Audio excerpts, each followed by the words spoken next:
In the race to have the best phones, Google has heavily leaned on AI features to help distinguish the last two generations of Pixel phones from everything else. So far, that bet has paid off big time as the company's set of AI features have been able to stave off its closest competitors in Galaxy AI and Apple Intelligence.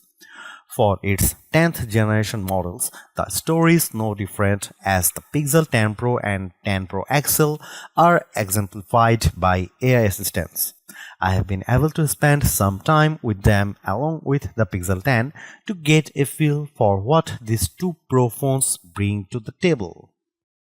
On paper, the hardware doesn't appear to gain a whole lot of upgrades over last year's model, but don't let that fool you because I started off feeling underwhelmed, only to realize there is more to them when you look deeper.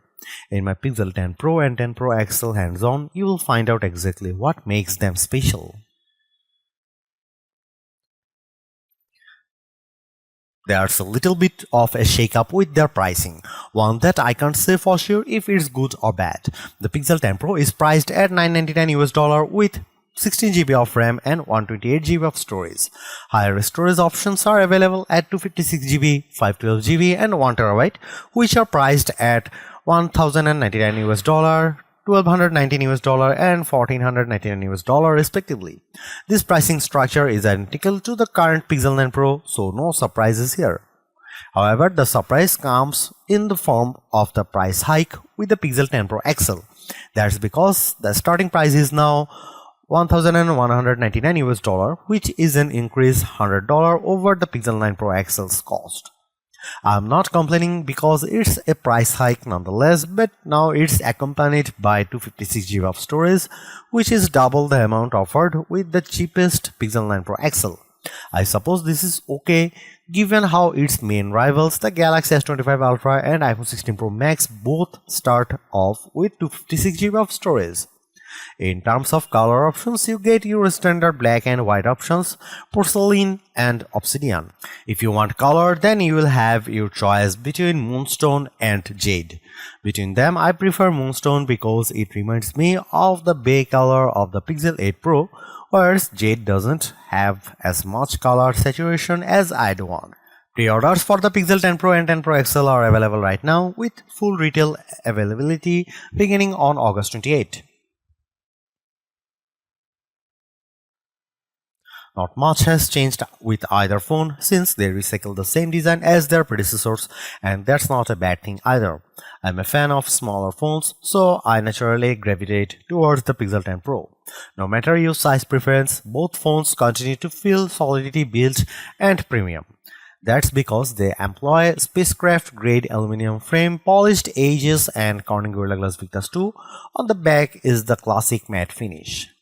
This year's color options are a bit subdued in my opinion, seeing that the new colors, Jade and Moonstone, aren't as polarizing as prior colors. Still, there's no compromise with their constructions since they feature IP68 ratings. I really don't understand why Google continues to keep the temperature sensor, which is situated on the back near the LED flash. I suppose if there is a room and there is no major price hikes, it's one of those let's just throw it in features. If you look at the display specs of both phones, they are familiar because they are no different from last year's models.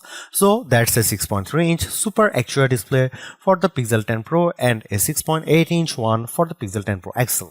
Indoors, they look amazing and have all the hallmark qualities that OLED screens offer. What I am really interested is in how bright either phone can get because the Pixel 9 Pro XL still has the record for the brightest screen we have been ever tested by reaching 2469 nits.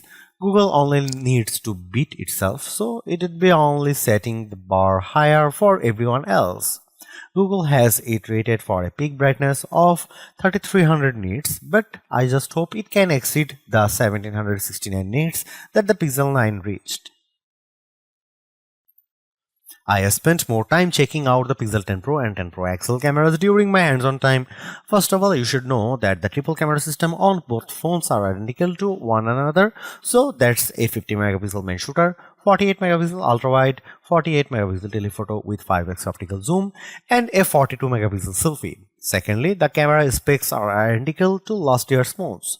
It would have been nice to get some new hardware upgrades, but that means a lot is going to hinge on new processing algorithms to get more out of them.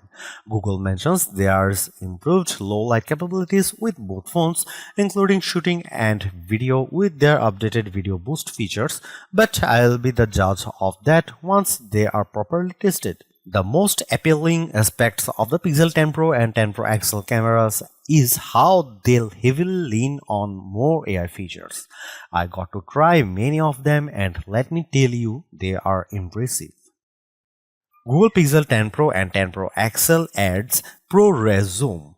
This one is exclusive to the Pixel 10 Pro and 10 Pro XL, which uses AI to process photos using generative AI models to enhance them. From the other side of the room, I used the 48 megapixel 5x telephoto zoom camera with the Pixel 10 Pro XL to capture an Android figurine that looked super soft and noisy through the camera app, but ProRes Zoom kicks in to process the image and adds more detail to the shot. The side-by-side comparison looks impressive as the ProRes Zoom enhanced shot came out substantially better. I also briefly tried out Camera Coach, which is a Gemini-powered feature that guides me to take better photos through on-screen instructions through the camera app. This one's promising because it can make you take better photos, but I'm curious to see how well it works with more situations. As much as I love Best take on Pixel, the issue I have with it is that I have to constantly take several photos to make it effective at swiping face out. Well, I'm thrilled that Google solves the problem with Auto Best Take, which now works with only a single capture. That's because it's using AI to analyze faces to generate options I can switch out after taking the shot. I tried it out with the Pixel 10 Pro Fold, but it works just the same on the rest of the Pixel 10 lineup.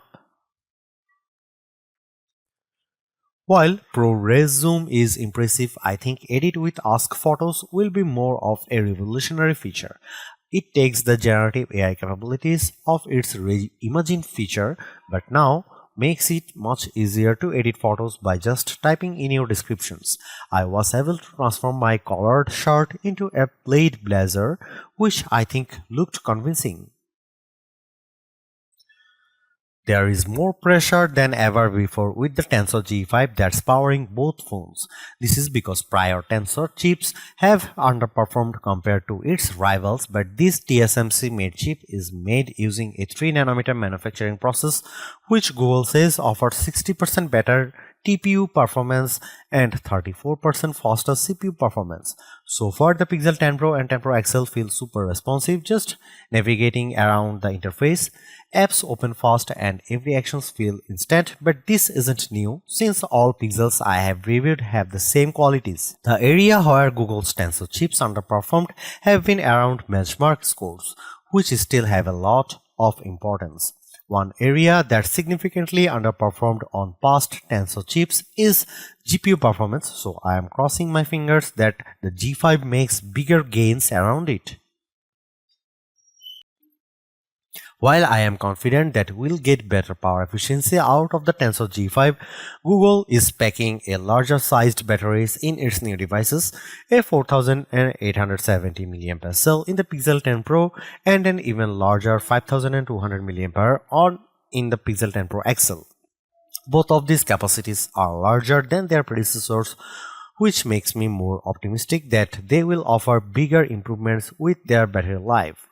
Rumors about Google offering QI2 support for its Pixel phones have been around forever, but it's finally a reality with the Pixel 10 series thanks to PixelSnap. There are now magnets embedded into the Pixel 10 Pro and 10 Pro XL that allow them to work with new accessories, including a new PixelSnap charger with stand for wireless charging. I have even attached my MagSafe wallet to the back of the Pixel 10 Pro and it works like a charm, so I'm stoked about this edition.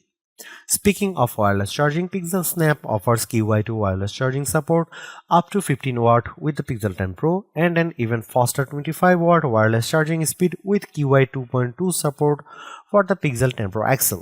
If you want the fastest charging times, the Pixel 10 Pro XL supports 45 watt wire charging while the 10 Pro offers a less impressive 30 watt.